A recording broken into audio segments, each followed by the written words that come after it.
Fue una de las ideas políticas más poderosas de la historia. Una nueva fe para una era de escepticismo.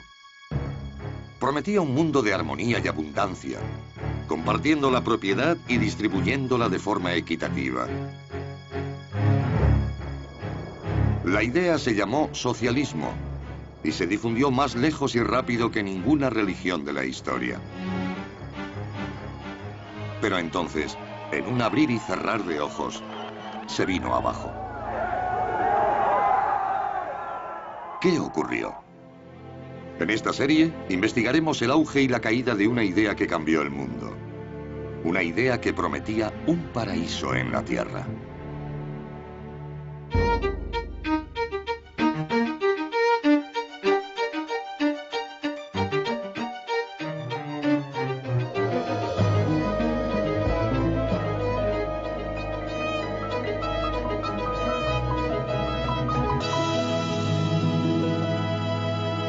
Socialismo, el paraíso terrenal. La primera parte del siglo XIX trajo consigo la fe en un progreso humano sin límites. Se abandonaron las viejas ideas basadas en la religión y la superstición a favor de otras nuevas supuestamente fundamentadas en la ciencia y el pensamiento racional. Una de esas ideas recibió el nombre de socialismo. Hola, soy Ben Wattenberg. Bienvenidos a Socialismo, el paraíso terrenal. En esta primera entrega, un reformador británico crea un modelo de utopía en la frontera americana. Poco después, dos filósofos alemanes reestructuran la idea como profecía, afirmando que el socialismo es el destino del mundo. Comienza el siglo XX y la Revolución Rusa se propone cumplir la profecía a cualquier precio, incluyendo asesinatos en masa. Mientras, los reformistas pacíficos de Europa y Norteamérica responden de forma diferente a la llamada del socialismo. Y así empezamos, en América. Estados Unidos aún no tiene 50 años de vida. Abundan los terrenos en el oeste, un imán para nuevos pobladores y nuevas ideas.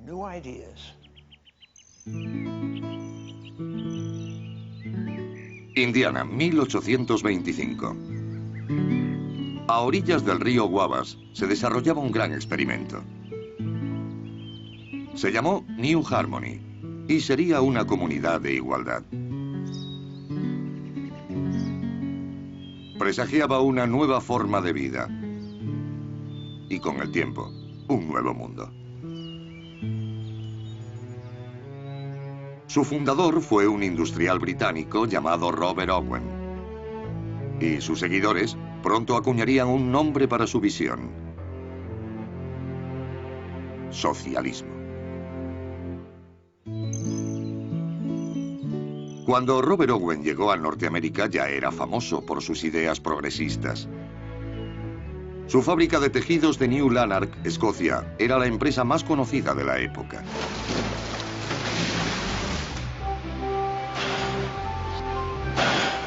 Owen redujo la jornada laboral, restringió el trabajo infantil e incluso proporcionó bajas por enfermedad. No solo se preocupaba por cómo trabajaban sus 2000 empleados, también por cómo vivían. Todo aquel que viviera en sus propiedades en New Lanark debía hacerlo bajo sus reglas y eran muy concretas. ¿Con qué frecuencia sacar la basura o bañarse? ¿A qué hora debían llegar a casa por la noche? No podían emborracharse en público. Debían pasar tiempo con sus familias. Ese tipo de cosas. La educación era una pieza clave de las reformas de Owen. En vez de contratar a los hijos de sus empleados, les obligaba a ir al colegio. También creó el primer centro de preescolar del Reino Unido. Formaba parte de lo que llamó Instituto para la Formación del Carácter. Owen también desarrolló una teoría sobre la naturaleza humana que se convertiría en una de las ideas fundamentales del socialismo. Resurgiría una y otra vez. Él pensaba que el carácter humano se podía moldear. Afirmó, la verdad más importante es que el carácter de un hombre está dirigido, y no por sí mismo. Pensaba que el hombre estaba determinado por su entorno y que empezando desde el nacimiento y educando a esos niños en un ambiente privilegiado, a través de la educación y la liberación del intelecto y el espíritu, se podía conseguir un carácter perfecto.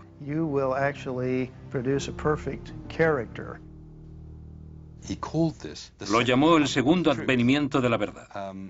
Él creía ser el segundo Mesías. Pero a diferencia de Jesús, que solo podía expresar la verdad con parábolas, Owen podía decirla literalmente porque contaba con la ciencia. La gente se tomó a Owen muy en serio. Cuando llegó a América en 1825, se convocó una sesión en el Congreso para escuchar sus ideas. Ante una audiencia que incluía al presidente James Monroe y al futuro presidente John Quincy Adams, Owen anunció que había adquirido un pueblo en Indiana. Allí continuaría el trabajo iniciado en New Lanark, pero esta vez su comunidad sería de verdadera igualdad.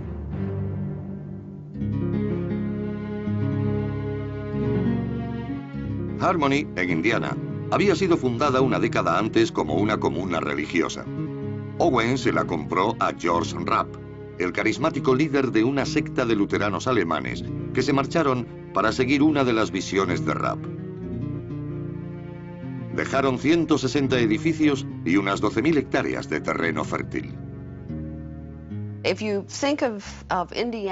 En aquella época, Indiana estaba casi virgen.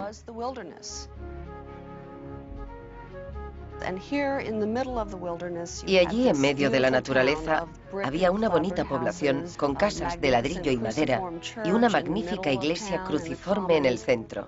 Era muy avanzada. Entonces se la llamó la Atenas del Oeste. El 27 de abril de 1825, Robert Owen dio la bienvenida a 800 personas a la ciudad que había rebautizado como New Harmony. Los intelectuales se sintieron especialmente atraídos por este lugar. El pueblo pronto se convirtió en centro del pensamiento progresivo y la experimentación. Había educación a todos los niveles, desde la infantil hasta la de adultos. Publicaban un periódico. Había naturalistas explorando el entorno de la ciudad. Escribían libros de ciencia natural para mostrar a la gente las maravillosas especies del Medio Oeste. Se daban conferencias sobre la igualdad de derechos para las mujeres y sobre la abolición de la esclavitud. Corrían los años 1827 y 1828.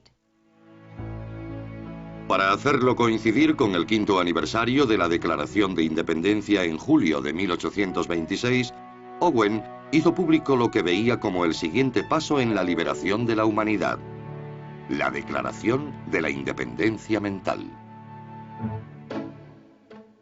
A partir de ese momento, proclamó, el hombre se liberaba de la trinidad de males responsables de todos los vicios y sufrimientos del mundo: la religión tradicional, el matrimonio convencional y la propiedad privada.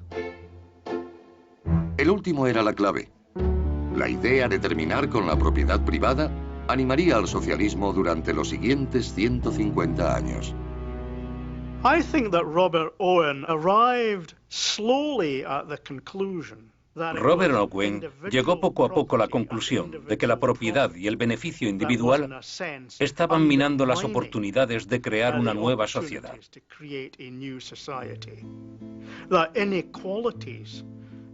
Las desigualdades en la sociedad eran creadas por las desigualdades en la administración de propiedades, riquezas y beneficios.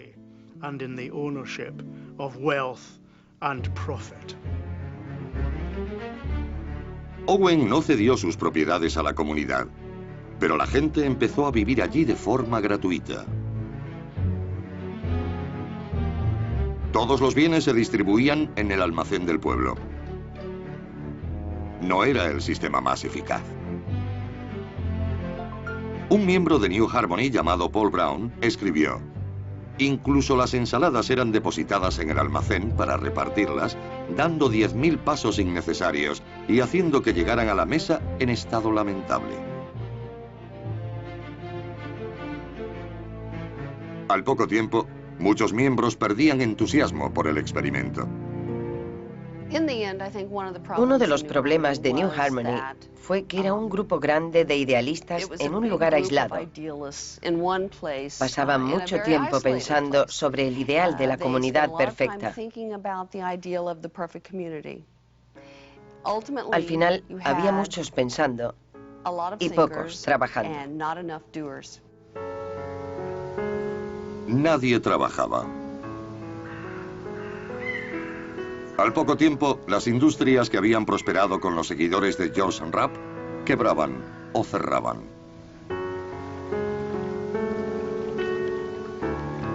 Tras 2 años, varias reorganizaciones y 7 constituciones diferentes, el gran experimento de Owen se vino abajo.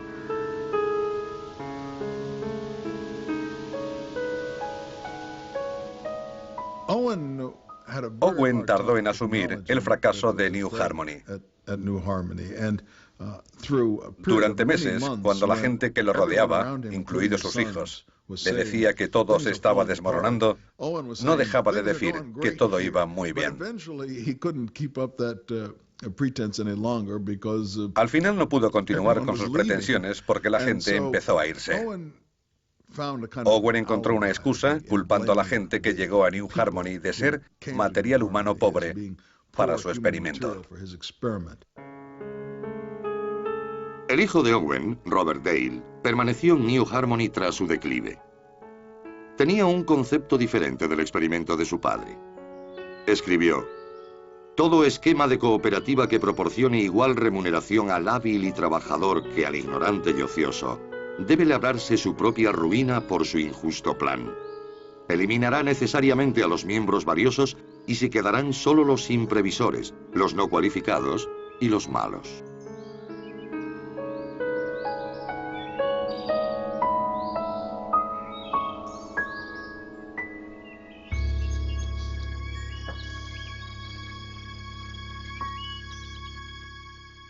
A pesar del fracaso de New Harmony y los otros intentos de poner en práctica el socialismo, la idea continuó generando gran entusiasmo.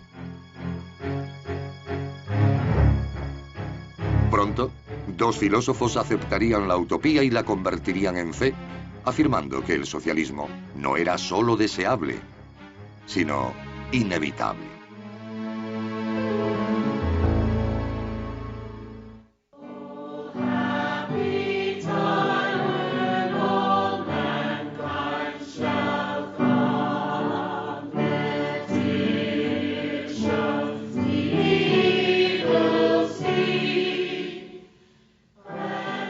En Inglaterra, Robert Owen y sus seguidores estaban construyendo lugares de reunión para los fieles socialistas.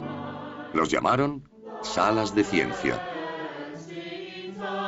Cada semana miles de partidarios del nuevo mundo moral de Owen llegaban allí buscando inspiración. Aunque proclamaban de corazón su desprecio por todo tipo de religiones, se reunían allí todos los domingos con sus familias. Pero no le llamaban misas. Le llamaban reuniones. Algunos subía al estrado y hacía algo parecido a un sermón, pero ellos lo llamaban conferencia. Después cantaban con un libro de himnos socialistas, pero no cantaban sobre Dios y la bondad, sino sobre la igualdad y la hermandad.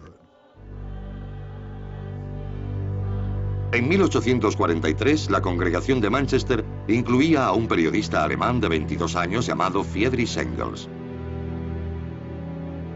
Para un joven que se rebelaba contra la fe de sus padres, las reuniones tenían un gran atractivo. Engels era un rebelde. Sería el típico joven miembro de una fraternidad. Le interesaba el ejército, los deportes.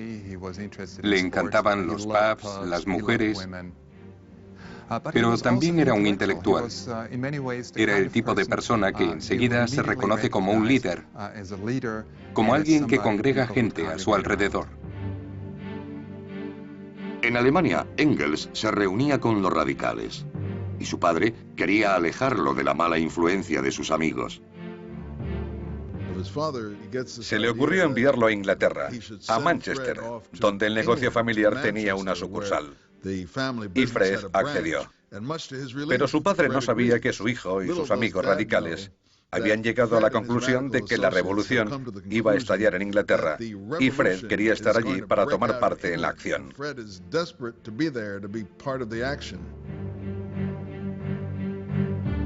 Una vez en Manchester, Engels escribió lo que se convertiría en un famoso estudio sobre la clase obrera inglesa durante la Revolución Industrial.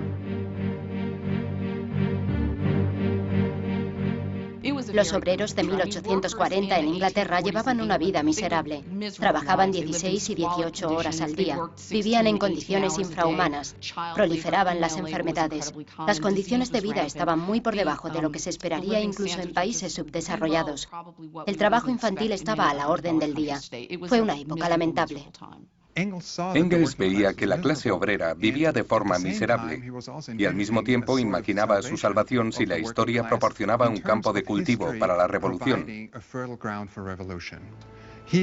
Comprendió que antes o después los obreros verían que la historia jugaba a su favor y que por lo tanto los radicalizaría. Una vez radicalizados, los obreros ya no se verían pasivamente como víctimas del capitalismo e intentarían cambiar esa situación. Engels empezó a colaborar en el Nuevo Mundo Moral de Owen y otras publicaciones radicales. Entre ellas había un periódico editado por un hombre de 25 años que había formado parte del círculo de radicales del joven Fred en Alemania, Karl Marx. De joven, Marx era muy carismático. Tenía un estilo imponente y un gran genio para la teoría.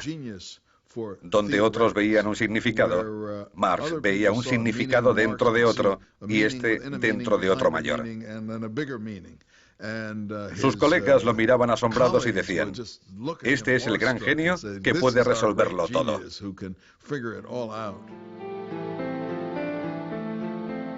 A Marx no le interesaban demasiado las ideas de sus colegas. Pero uno de los artículos de Engels llamó su atención. Los dos hombres empezaron a cartearse y en el verano de 1844 decidieron encontrarse en París. Fue el principio de una de las amistades más fructíferas, intelectualmente hablando, de la historia. Marx era el profeta. Su personalidad y su naturaleza lo convertían en una figura exuberante y carismática. Engels admiraba sus ideas. Pero fueron sus primeros trabajos e investigaciones los que pusieron los cimientos sobre los que se basó posteriormente el marxismo.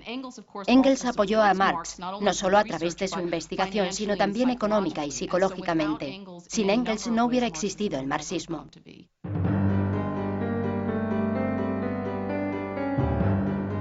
En enero de 1848, estudiantes y obreros tomaron las calles de Palermo. En febrero, la revuelta se había extendido a París. Pronto 50 levantamientos conmocionaban el continente europeo desde Rusia hasta el Canal de la Mancha. Marx y Engels volvieron a Alemania para unirse a las barricadas. Acababan de terminar de escribir un programa para la organización obrera con base en Londres.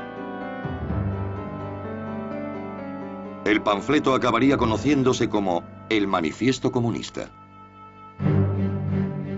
La aparición del manifiesto quedaría unida para siempre a la revolución, añadiéndole su aura.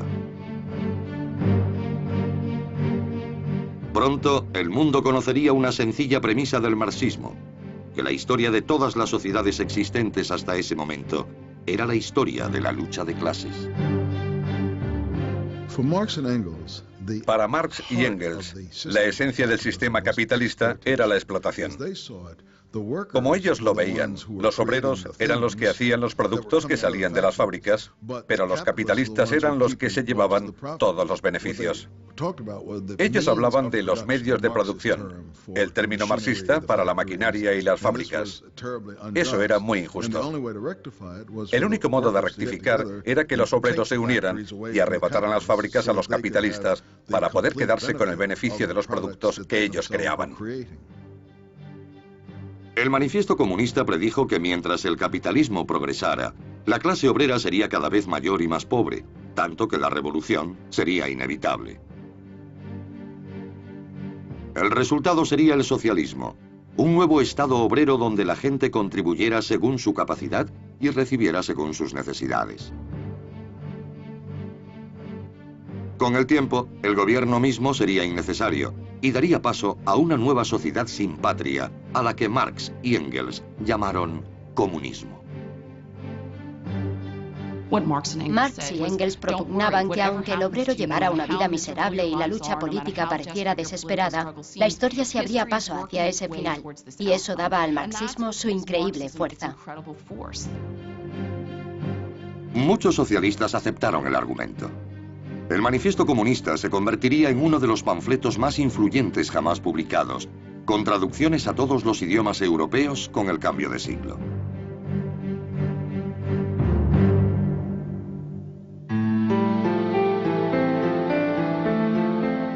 Pero el manifiesto era solo un resumen. Marx se puso a trabajar en un volumen que explicara una teoría completa del socialismo. En 1851, Marx escribió a Engels que esperaba terminarlo en 5 semanas. Pero 5 semanas se convirtieron en 5 años, otros 5 y después 5 más. Mientras, Marx dependía económicamente de Engels. La única vez que Marx consiguió un trabajo fue como corresponsal del New York Tribune, pero no hablaba inglés, por lo que no podía escribir los artículos en ese idioma.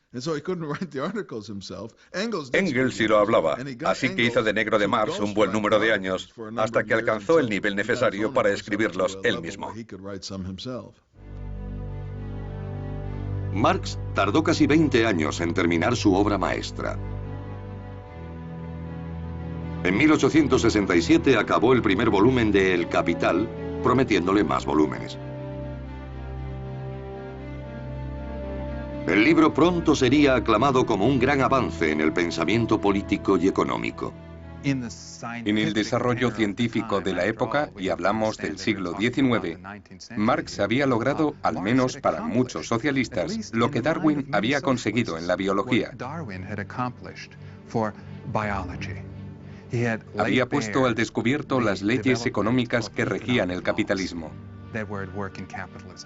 Y en ese sentido, había desvelado el motor de la historia, el desarrollo económico.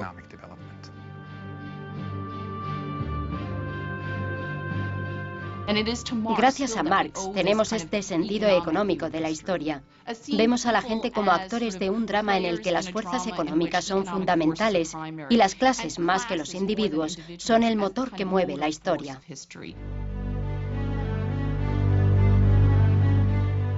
Engels sobrevivió 12 años a Marx. Gracias en gran parte a su trabajo de relaciones públicas, el marxismo se extendió a los movimientos obreros de Alemania y de toda Europa. Pero cuando Engels murió en 1895, los socialistas más perspicaces empezaron a ver grietas en la doctrina marxista. A finales del siglo XIX, la teoría marxista tenía ya 50 años. Pero no se hacía realidad. Los obreros no eran más pobres y no llegaba la revolución.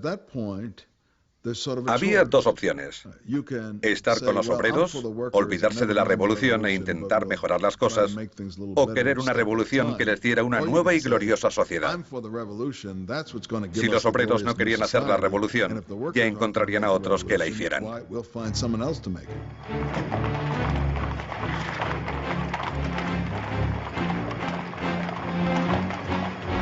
Mientras el siglo XIX llegaba a su fin, dos hombres muy diferentes defenderían cada una de las opciones. El movimiento se dividiría en dos.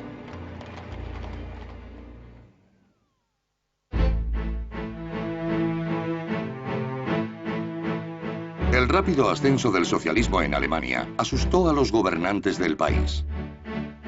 En 1878 el canciller Otto von Bismarck prohibió toda actividad socialista, obligando a exiliarse a muchos miembros del Partido Socialdemócrata.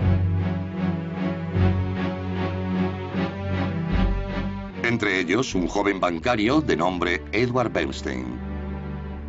Pronto se convirtió en director del periódico clandestino del partido, primero en Suiza y después en Londres. Cuando Bernstein llegó a Inglaterra, se puso en contacto con Marx y Engels, que a su vez se entusiasmaron con sus ideas. Cuando murió Marx, Engels pidió a Bernstein que hiciera un cuarto volumen de El Capital con las notas de Marx. Cuando Engels murió, también le pidieron ser uno de sus albaceas.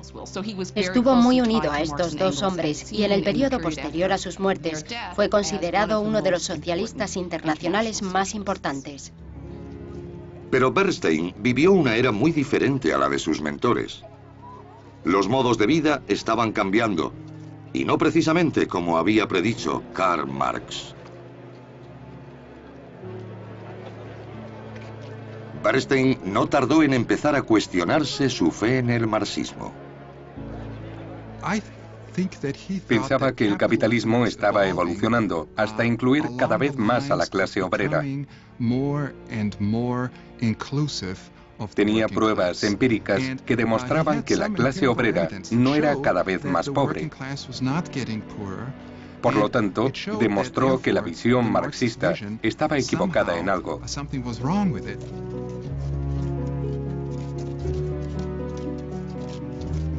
Bernstein decidió enfrentarse a sus dudas. Escribió: "Esto no puede continuar. Es absurdo intentar reconciliar lo irreconciliable. Hay que dejar claro en qué estaba equivocado Marx y en qué no".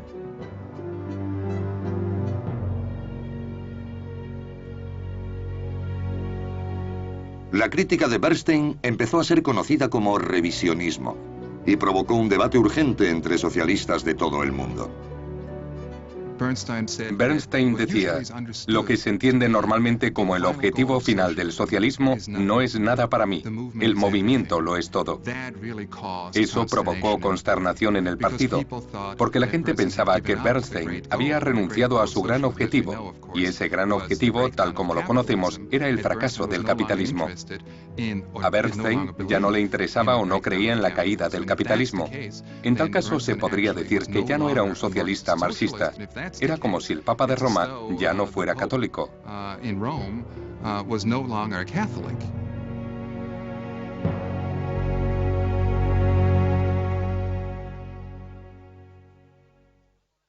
miles de kilómetros, un hombre de 29 años seguía el debate exiliado en Siberia.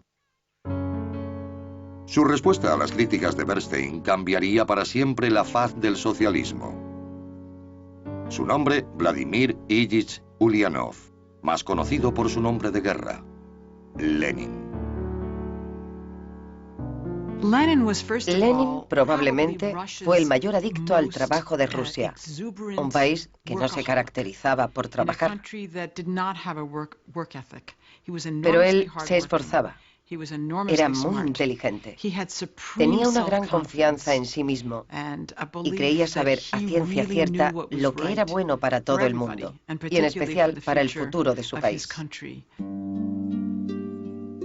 Cuando Vladimir tenía 17 años, su hermano mayor, Sasha, fue ejecutado por planear el asesinato del zar Alejandro III. Fue el comienzo de su carrera hacia la acción revolucionaria. Después de ir a la universidad, participó en una manifestación no política. Iba en contra de algunas normas de la universidad.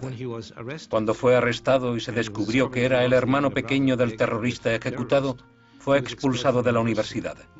Era un gran estudiante, así que tuvo que pasar varios años de inactividad. Vladimir fue desterrado a la casa de campo familiar. Allí empezó a leer la literatura radical que había dejado su hermano ejecutado. Leyó a varios revolucionarios rusos, a Karl Marx, y llegó a la conclusión de que era importante crear un nuevo sistema socialista en Rusia, como pensaba su hermano. Los revolucionarios tenían que aprender a hacerse más fuertes, a convertirse en héroes que lo dieran todo por salvar a Rusia, como lo había hecho su hermano.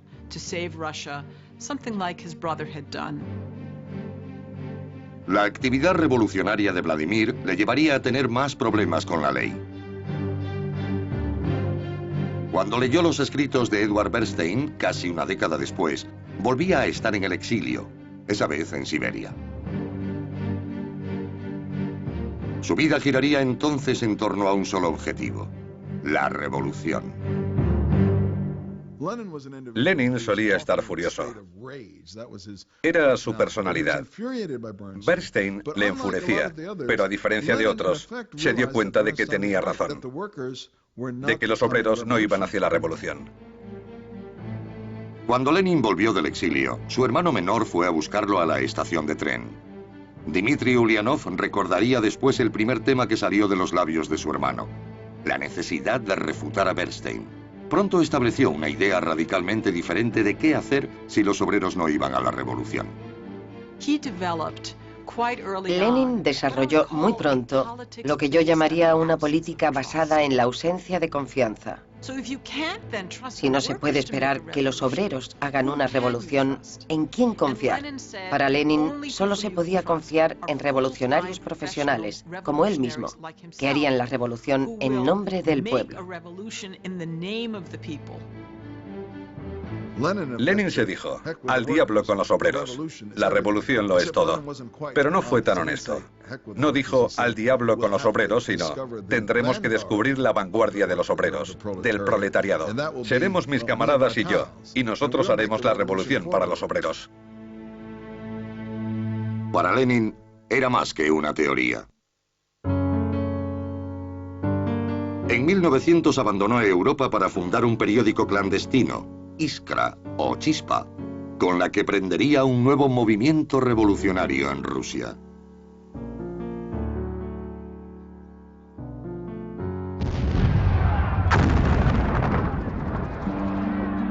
En el verano de 1914, 50 años de paz en Europa llegaban a un sangriento final. Todo el continente se vería envuelto en el conflicto más violento que el mundo haya visto. La Gran Guerra golpeó a Rusia con especial dureza. Hubo una crisis en el transporte, inflación. En las ciudades del norte, especialmente en la capital, San Petersburgo, había escasez de alimentos y combustible. Fue un invierno muy duro. A principios de 1917, el suelo se desmoronaba bajo el régimen zarista. Mientras las tropas rusas luchaban contra Alemania en el oeste, las huelgas y protestas se extendían por todo el país. En Petrogrado se amotinó un grupo de soldados. Fue el principio de lo que se conocería como la Revolución de Febrero. Para evitar un levantamiento similar en el frente, el zar abdicó del trono. El poder cayó en manos de un gobierno liberal provisional. Hubo una especie de caos y anarquía que se extendió rápidamente en Rusia después de la Revolución de Febrero, después de la abdicación del zar.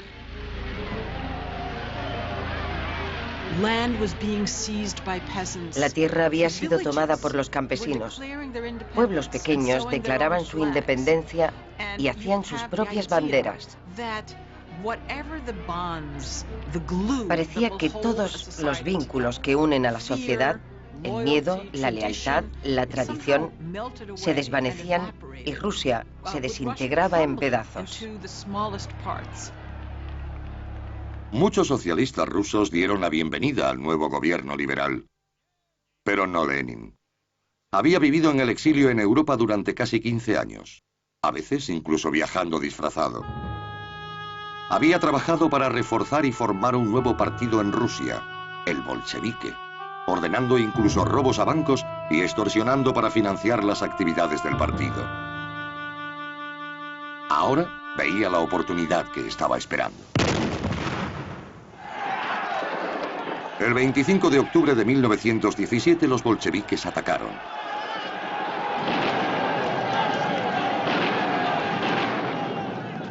Esta es una reconstrucción soviética del asalto de los hombres de Lenin al Palacio de Invierno de San Petersburgo.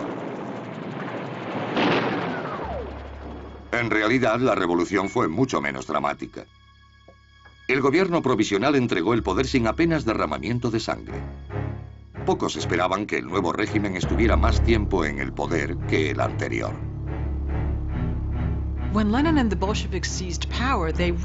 Cuando Lenin y los bolcheviques tomaron el poder, eran una minoría. Casi inmediatamente, el régimen bolchevique se vio envuelto en una guerra civil que ganó militarmente, pero que también ganó porque los bolcheviques habían usado bien la propaganda para conquistar lo que hoy podríamos llamar los corazones y mentes del pueblo ruso.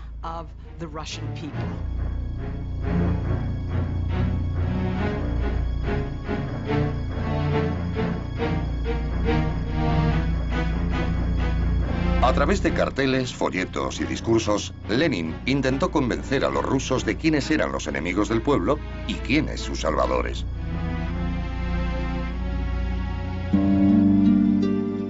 Pero Lenin no se quedó en la propaganda. Los enemigos del pueblo recibieron su merecido, incluidos sacerdotes, agricultores ricos y oponentes políticos. Lenin comenzó con Nicolás II, el último zar de Rusia. Él, su esposa, sus 5 hijos, su médico, sus criados, todos fueron asesinados. Después mutilaron los cuerpos y los quemaron. Los restos fueron enterrados en una fosa que se descubrió hace pocos años.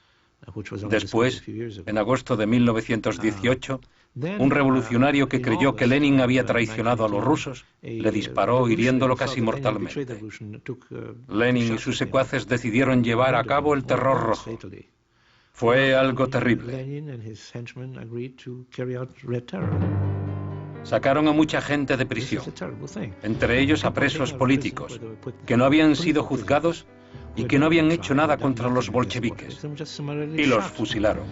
Aquella noche mataron a cientos de personas. Muchos otros se vieron desterrados a campos de trabajos forzados.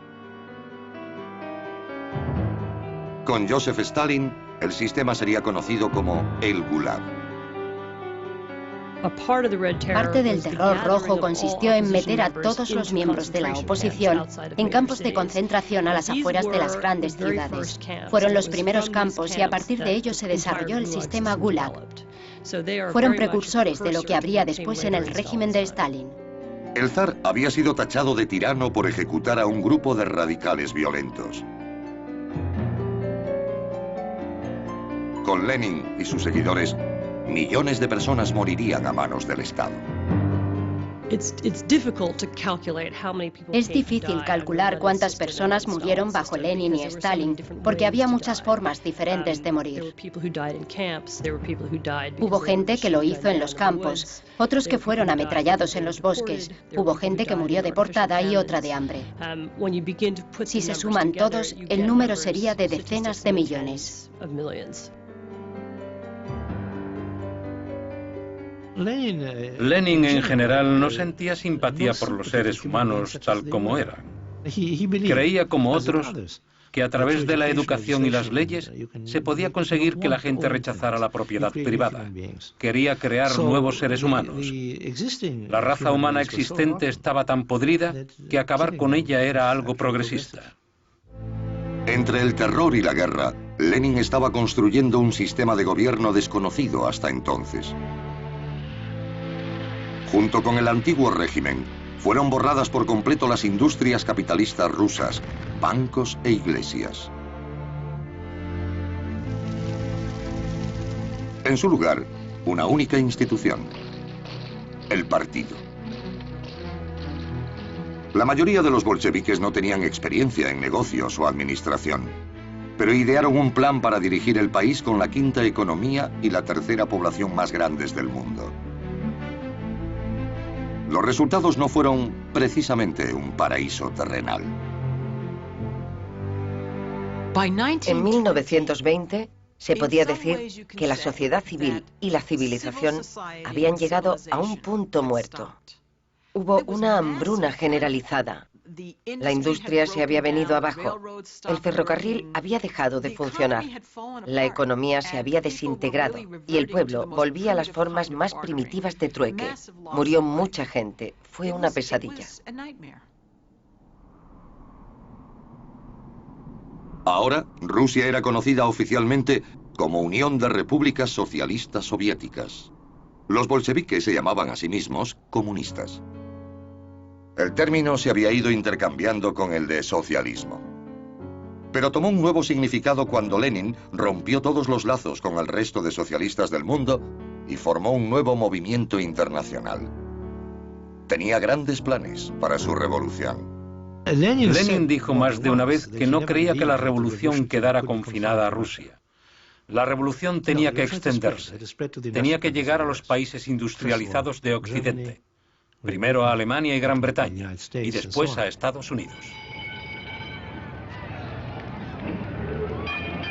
En el esquema marxista de las cosas, la primera nación que había que transformar era el país capitalista más avanzado del mundo. Y ese era Estados Unidos. Pero, irónicamente, el socialismo nunca consiguió la misma popularidad en Norteamérica que en otros países.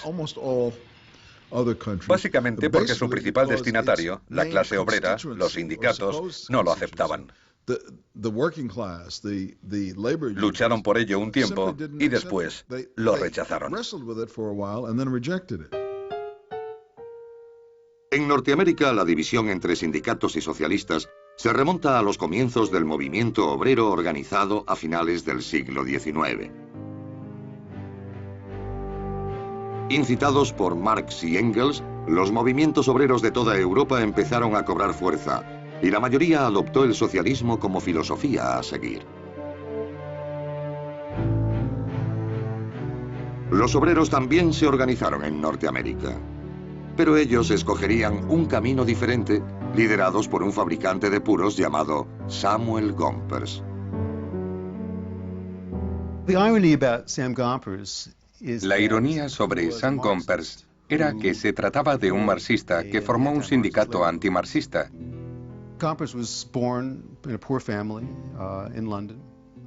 Gompers había nacido en una familia pobre en Londres y se había mudado a Estados Unidos en la adolescencia. Trabajó en la fabricación de puros y siempre había sido socialista. Había leído a Marx, a Engels y a otros clásicos del socialismo europeo. Creía que el mejor modo de organizar a los obreros para que exigieran su emancipación, la mejor manera de lograr el socialismo, era fortaleciendo los sindicatos. Gompers rechazaba la idea de que los obreros necesitaran intelectuales radicales para ayudarles a lograr sus objetivos. Creía que las mejoras para los obreros debían llegar fundamentalmente a través de ellos mismos. Veía el peligro de hacer complicadas alianzas con intelectuales que no entendían que experimentar con el movimiento obrero era experimentar con la vida humana.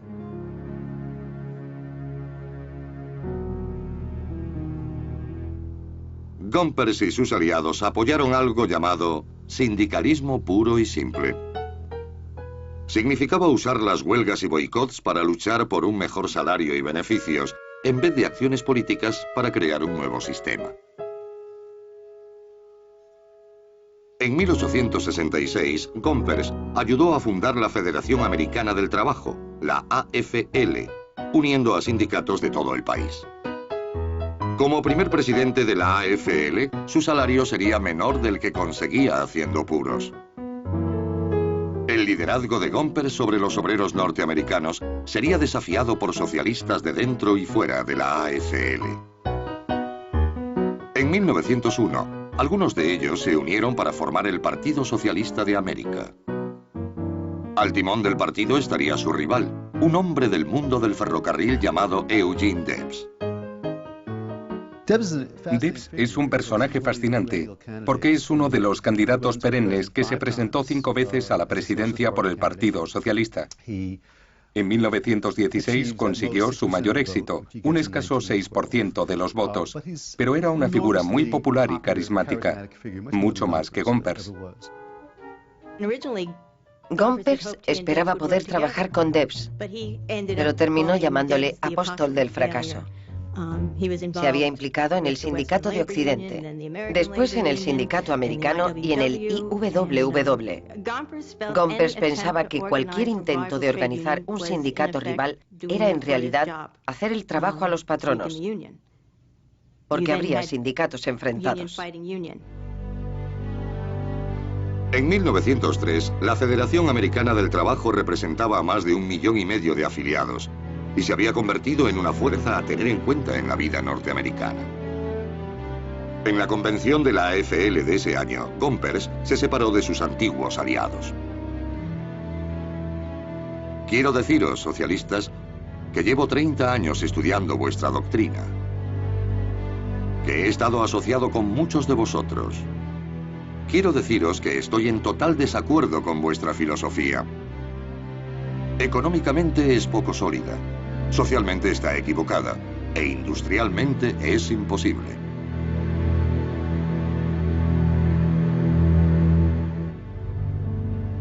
A pesar de la oposición de Gompers, el Partido Socialista continuó cobrando fuerza. Sorprendentemente, el partido consiguió más apoyo entre los campesinos que entre los obreros de la industria. Uno de los mayores centros de apoyo al socialismo fue Oklahoma. Eugene Debs consiguió más del 16% de los votos aquí en 1912. Pero la entrada del país en la Primera Guerra Mundial significó un momento crucial para el partido. En la Primera Guerra Mundial, los socialistas de todo el mundo tuvieron que decidir si apoyaban en la guerra a sus países o a la Fraternidad Socialista Internacional, oponiéndose a la guerra entre obreros. Y el Partido Socialista Norteamericano, a diferencia de los partidos europeos, decidió oponerse al gobierno americano y a la Primera Guerra Mundial. Y la mayoría de los sindicalistas, con Gompers a la cabeza, apoyaron la guerra. Los socialistas más moderados abandonaron el partido y trabajaron con Gompers en la AFL. Los más radicales hablaron en contra de la guerra y fueron arrestados. Eugene Debs fue detenido en 1918 y condenado a 10 años de cárcel. Cuando salió en 1921, cuando fue indultado, el Partido Socialista era un pequeño reducto. El partido nunca recuperó su fuerza previa a la guerra, ni siquiera durante la Gran Depresión. Gompers y la Federación Americana del Trabajo, la AFL-CIO, habían conseguido ser la principal voz de los obreros americanos.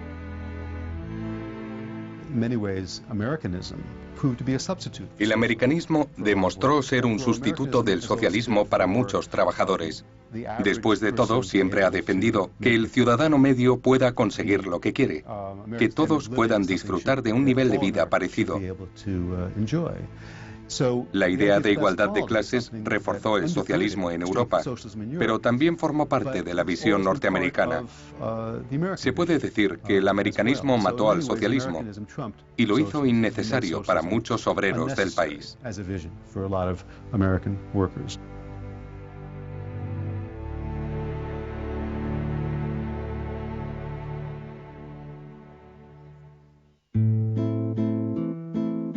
Pero el socialismo encontraría su hueco en Norteamérica. Cuando el Partido Socialista desapareció de la escena política de Estados Unidos, algunos de los agricultores que habían acogido sus ideales llevarían su política al norte, a Canadá.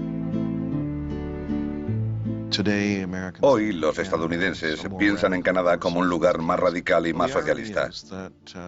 La ironía es que los primeros políticos socialistas canadienses, los primeros intelectuales, eran de allí. La gente ha olvidado eso. El socialismo del que se habla en Canadá fue importado de Estados Unidos. Entre 1898 y 1915, casi 1 millón de personas emigraron de Estados Unidos a Canadá.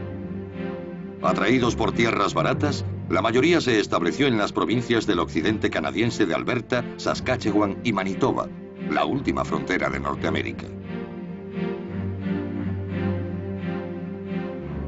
Llevaron sus conocimientos para vivir de la tierra y una serie de convicciones políticas enraizadas en la experiencia. Los agricultores de las praderas de Canadá y de las grandes llanuras de Estados Unidos sufrieron los mismos problemas en la última parte del siglo XIX. Se sentían extorsionados por los ferrocarriles y por los banqueros. Pensaban que las condiciones del mercado iban contra ellos. En vez de verlo como fuerzas impersonales, lo tomaron como algo personal y vieron a los banqueros, a los hombres del ferrocarril y a los abogados como su enemigo. Con el cambio de siglo, la forma de protestar consistía en pedir la nacionalización de las cosas. Como las instituciones se resistían, el movimiento lógico era la radicalización. En Canadá se radicalizaron de la misma forma y con la misma gente y organizaciones que en Estados Unidos. Debemos enfatizar que estas organizaciones no empezaron en Canadá, sino en Estados Unidos.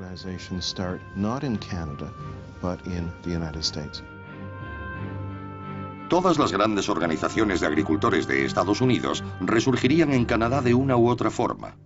En los años 20, estas organizaciones y sus sucesoras empezaron a hacerse oír en las provincias de las llanuras.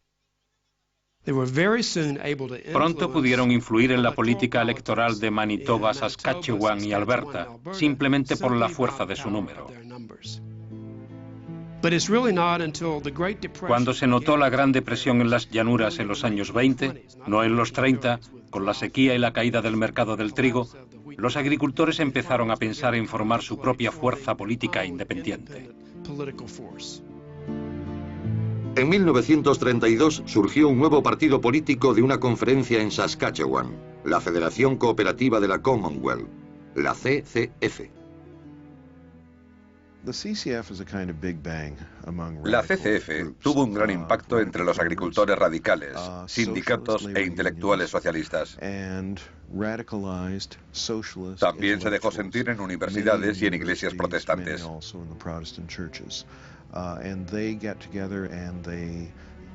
Todos se unieron y escribieron un programa que llamaba la socialización de los medios de producción y de las finanzas. Es un programa socialista clásico. El partido moderaría después su programa apelando a una base más amplia. En 1944, el CCF barrió en las elecciones provinciales de Saskatchewan, convirtiéndose en el primer gobierno socialista de Norteamérica y dejando una huella indeleble en la política canadiense. La CCF permaneció en el poder en Saskatchewan hasta 1964. Uno de sus últimos actos fue aprobar un sistema social de sanidad con tal impacto que impulsó a la política canadiense en esa dirección a finales de los años 60. Estas ideas fueron adoptadas por el Partido Liberal de Canadá, quien finalmente importó el sistema de seguridad social a su país.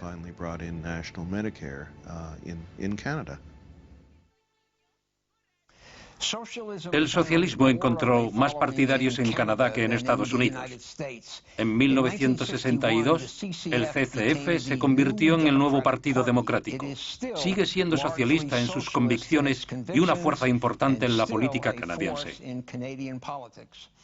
En Norteamérica, algunas de las ideas propugnadas por los socialistas encontraron su hueco en la corriente dominante. Ideas como el seguro de desempleo, la seguridad social y la jornada laboral de 8 horas. Pero el socialismo en sí mismo nunca tuvo éxito. No se pierdan el segundo episodio de Socialismo, el paraíso terrenal.